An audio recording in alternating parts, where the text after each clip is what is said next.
Hey everybody, what's up?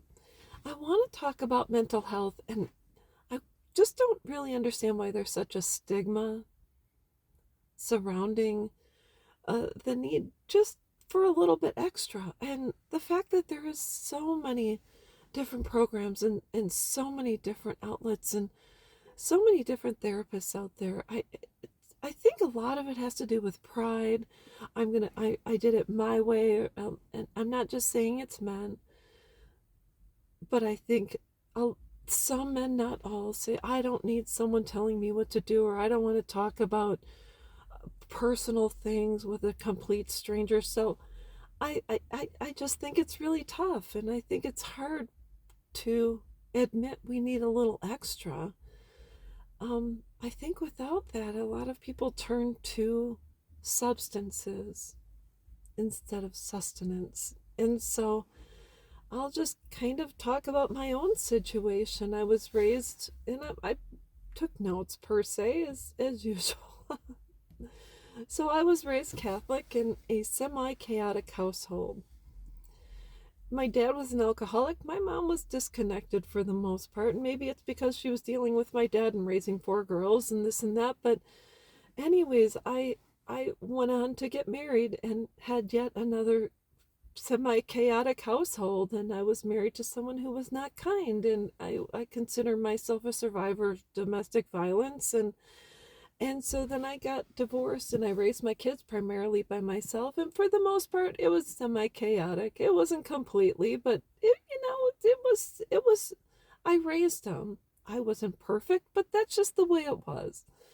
And so in a matter of years, which I talked about in just a previous video or maybe after this one, um, within a matter of a very short period of time, I lost a good paying job. I lost my dad. I lost my house, and my children disconnected. So I had a lot of losses. And so I needed a place to stay because I was starting over, and I decided to go stay with my mom because she had my childhood bedroom available, and I thought, well, her and I can establish a relationship and maybe start over. And unfortunately, it didn't go in a direction I was hoping, and I was waking up every day with panic attacks and headaches, and I realized it was probably not the place I was supposed to be. And so then I talked to my doctor at the VA, and she said, they have an inpatient treatment facility here on the grounds. And I said, okay. So I walked into their mental health area right past the pharmacy, and I said, I can't live like this anymore. I am sinking. And they said, are you going to take your own life? And I said, no. I said, I'd probably screw it up anyways. If I shoot myself, I'd probably miss and be paralyzed for the rest of my life. And who's going to take care of me then? And so I said, no, I don't want to end my life. I just don't want to live like this anymore. And so they admitted me, and I stayed inpatient at the VA. And it was a total of 3 months. And I think I needed that because I had to be rewired. I was my wires were seriously crossed and going in many different directions.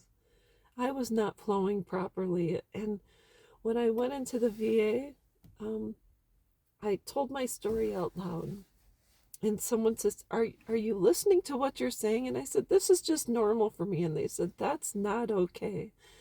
So while inpatient, I was able to go to classes, talk to a doctor, get cognitive processing therapy to deal with my military sexual trauma, and start to let go of old habits.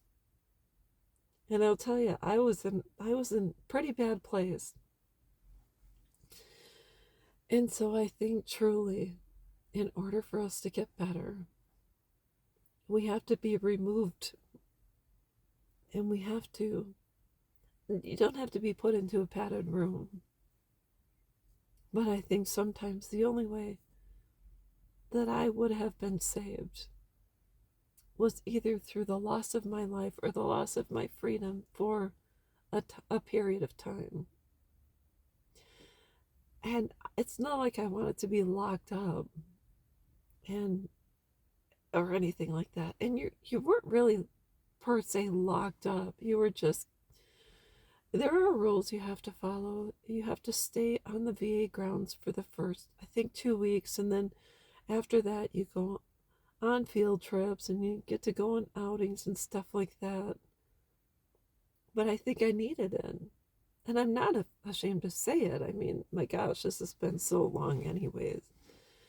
But I just want to say I want to let people know that it's not a bad idea to reach out, especially if you have insurance, especially if mental health is part of your, your health care package, and that you are approved to talk to someone. So look for someone in network. Try to save your money, and if need be, and you have copays and things like that, it's good to use them, but also keep looking for a therapist that best suits you. You don't want anyone who's going to sugarcoat or blow smoke up your ass. You want someone who's going to set you straight and say, what you're doing is not working, so why don't we try something else? So anyways, that's all I've got to say about it. I'm not perfect, but it saved my life. So anyways, that's all I've got, and I will be back.